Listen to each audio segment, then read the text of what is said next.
At dumating po yung ating Lazada. Okay, itong Lazada na ito ay ano ito solar lamp. Nakita niyo yung 00? Ayan yun, 00 yung non CODPH 00.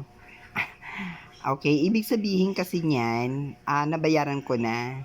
Binayada na doon. Pero alam mo, hindi binayad ko dito is hindi naman ako nag-cash in. Ginamit ko lang yung Lazada Pay Later. Usually, yun man ginagamit ko pag umorder ako dito eh. Lazada Pay Later. Then, babayaran ko na lang siya after before a month. Okay naman, wala naman siyang ganong tubo. Maganda siya, in fairness. Okay, actually, ang binigay nga sa akin na credit limit nitong Lazada is 10,000 eh. Sa 10,000 pesos na. Marami na rin akong kinuha dito installment tulad nung air fryer. Ayan, kapag dumarating sa akin, ayan, 00 lang po siya. Okay, unplug muna natin. Unpack muna natin. Hindi ko na maano kasi hindi ko naman mahawakan yung cellphone kaya hindi ko muna siya ano ba yan, ma-unpack na nakita ninyo. Ayan, unpack natin itong ating Lazada. Ayan, tanggalin muna natin mga kalat-kalat ever. Okay? Set na po siya. Unpack po natin. Maganda sana kung mayroong gunting, no? Okay. So, yan.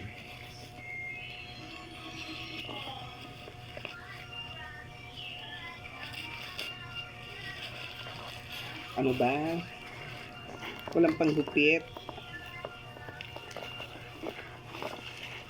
Nakabubble-bubble siya, ha? Wait lang, kuha na tayo ng gunting.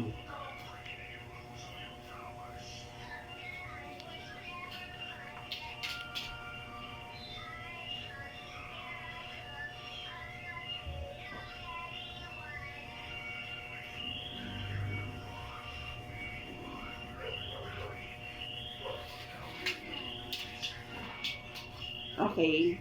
Sige na. Okay, ang gagawin natin ngayon is magla-live na pala tayo. Mamaya ko na tampak, ha? Okay. So, naka-ready naman yung gunting natin.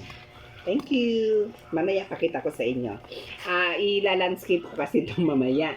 Kasi para maano ko na rin sa YouTube ko, sa aking channel.